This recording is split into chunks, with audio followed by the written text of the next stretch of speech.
Today's video topic is procrastination, because I think that's something that we all struggle with, we all battle, especially when we're in our working lives, in our studying lives, in our school lives. And I wanted to share how I've personally overcome procrastination. I think you'll be surprised by some of them because it's not really what you typically hear when it comes to like productivity and stuff. It seems counterproductive, but actually it's productive. So I'm sure we can all relate to what I'm about to say. But when I was at school, when I was at uni, I was consumed by procrastinating, and I remember sitting at my desk for hours and hours and hours, literally scrolling on my phone, like not really doing stuff that I needed to do, knowing that I would have an assignment to do or some kind of like revision to do, and I just couldn't bring myself to do it. I was so like overwhelmed and like discouraged by the amount of work that I would have to do that I would just want to avoid it at all costs, and almost having too much time on your hands. And I think this is where I would say the first element of overcoming procrastination comes in. When you have too much time on your hands, when you have like a whole day, you think to yourself, right, I've got to complete this thing this entire day.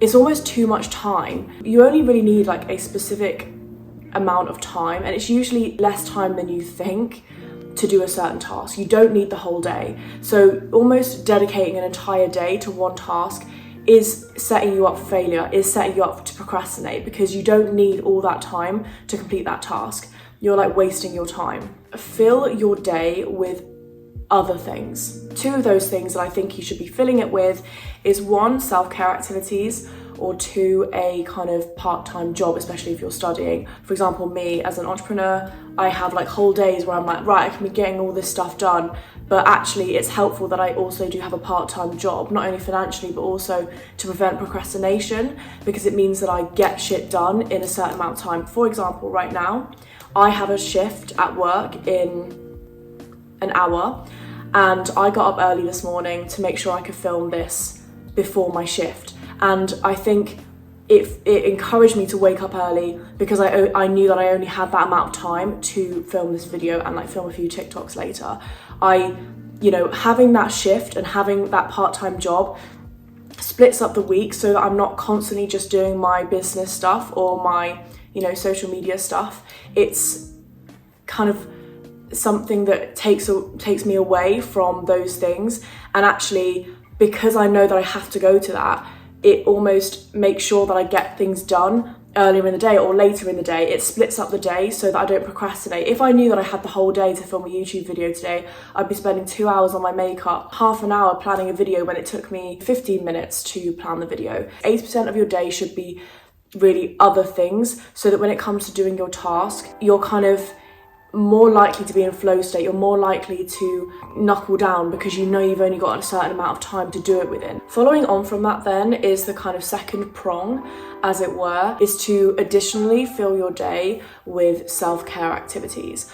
I've always found that when I have various things to do in a day, splitting up my day and putting in pockets of self-care really does help me complete my tasks and ensure that I get everything I need to do done in that day. So on the days when I don't have, my job to go to or a shift to go to, on the days when I know I have a whole day to kind of play with, I ensure that I kind of break the day up with self-care activities, or even, in the morning I'll do work and then the afternoon I'll do, self-care, or vice versa. And what I mean when I say self-care is, for example, doing things that I enjoy. So going out for a walk, going to the gym, reading a book, watching like a series that I'm enjoying or some YouTube, watering my plants. It might be going to see a friend. It might be going to a cafe and enjoying a coffee, or taking myself out for brunch. Literally anything that you can think of that you feel that makes you happy and that you think is an act of self-love, and it's like pouring love into yourself, is a great way to break up the day. Because certainly my morning routine, and I've mentioned this in various videos that I've done before, having a morning routine which is dedicated to you and your self-care sets you up so well for the day. I cannot explain that enough. By choosing yourself in the morning, pouring love into yourself, in the morning, you're essentially telling your brain and your body that you matter and that you love yourself and you care about yourself. So it means that when you're completing tasks during the day, you're more motivated because you're like, first of all, I've already chosen myself today, but second of all, I love myself enough to focus on these tasks that I have to do, and I like myself enough and I care so much about my future and working towards my goals that I'm gonna sit down and focus on these tasks. I know people who work for themselves and most of the day they're actually just not doing very much, and that's not because they don't work hard or work smart, it's just because they don't have things to do, because I suppose they make money, you know, in their sleep. They don't have to do labor in order to make money. But the problem with that is you end up wasting a lot of your life and your time because you don't have purpose each and every day. There's a difference between having rest days, which I'm going to come on to later, and just like not really doing much with your day. When you know you could be, or you know that you kind of probably want to, working for yourself. So my third thing, and I think linking to my biggest mistake that I would make when it came to procrastination at uni especially, was not planning my week and not planning my days like the night before. By not doing this, by not planning, by not allocating tasks, you are with certainty going to feel overwhelmed. And that's where procrastination comes in. Procrastination is a product of being overwhelmed. When you are overwhelmed with tasks, you literally will avoid it at all costs because you know that it's too overwhelming to even tackle. When you start splitting up tasks, when you start giving yourself and allocating like very short periods of time to tasks, it doesn't seem as overwhelming. And when when you've got like an essay, for example, I would look at that and think, fuck, I've got like 10,000 words I've got to write. But if I each day spent like 20 minutes really bombed out, like, 50 to 100 words, that would build up over time. And if I did that every other day or every day, just for 20 minutes, just for half an hour, and I set a timer, I know that I would not have been procrastinating, and I would have used up time that I spent procrastinating, doing other things, working on, future business or working on my social media, because I couldn't do any of that stuff when I was at uni because I was procrastinating. Planning your week and planning your day is essential. Right now, I have a pad that I have, it says like Monday, Tuesday, Wednesday, Thursday, so on. And I literally, on the back of the pad, on that sheet, I write down all the tasks I need to do. And then I transfer that and allocate that throughout the week. Then I use my daily goals and wellness planner. I look at the day that I have allocated those tasks to, like a Monday or whatever. So I look at Monday, then I go to my planner and I put through the tasks that I need to do that day. It's usually between like 3 and 5 because I don't want to overwhelm myself. That's again something I'll come to later. But I put in my tasks for the day, kind of write a rough schedule with breaks in, and then I write little reminders that I need to do. And part of that journal is incorporating your wellness, incorporating self-care, going back to what I was saying at the beginning of incorporating your self-care into your day. And doing that every day and making sure I have like something to follow in the day really takes the pressure off. At least if you're just doing it day by day, it doesn't seem as overwhelming. Like I said, if you're at uni or you're at school and you've got like a project to do or an essay to do, split it up into like 30-minute sprints or 20-minute sprints, because it means that in that 20 minutes, you know that you've got to complete the task. And what I would say as well about procrastination is when that timer is up, just stop doing it. So say if you've given yourself 30 minutes to do, 50 to 100 words on something, even if you don't complete that in that time, just leave it. Get up, go and do something else for 20 minutes, like go and make yourself a drink or go for a walk. Don't go and carry on trying. This is something that I do. I'm like, oh God, I haven't done 50 to 100 words in this time.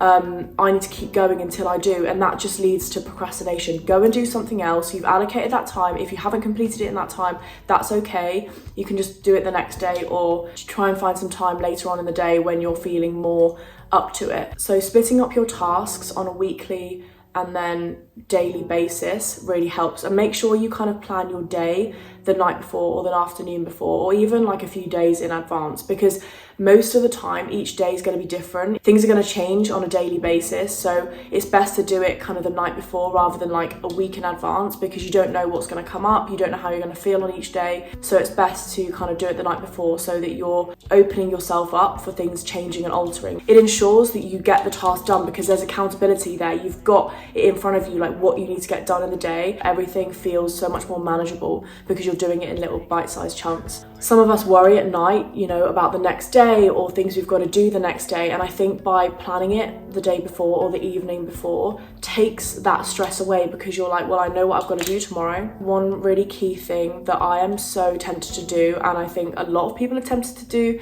is overestimate how much you can get done. I think something that has really helped me or stopped me from procrastinating is underestimating how much I'm going to get done.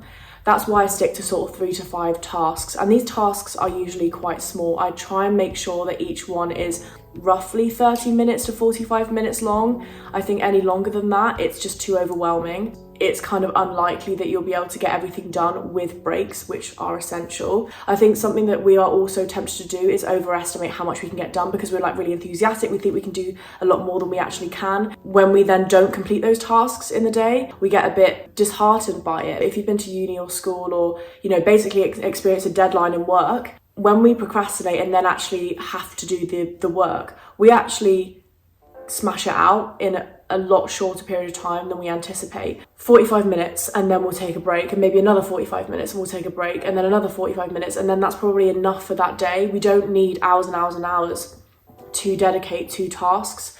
Give yourself a smaller goal to achieve, because when you then achieve that, you feel so good, and it means that it leaves room, if you want to complete additional tasks. But it also leaves room for you to complete that in that day and then go and have fun, go and do something that you enjoy and you feel accomplished because you know you've done those tasks. I think adding to that is choosing to do tasks or more simple tasks at the beginning. I think Grace Beverly says it in her book. It's like, she calls it quick ticks, and I think that's a really great point. She kind of says to do your simple, quick and easy tasks right at the beginning of the day, or right at the beginning of when you start doing your tasks, because it makes you feel accomplished really quickly, because you're like, right, well, I've just sent that email really quickly, I've already done one task, smashing it. Like, it almost puts you in this flow state. It induces you into feeling good. It releases those hormones that make you feel accomplished. And by the time you get to the more challenging, more time-consuming tasks, you're like, well, I've already achieved a bunch of tasks. I'm on this sort of like high.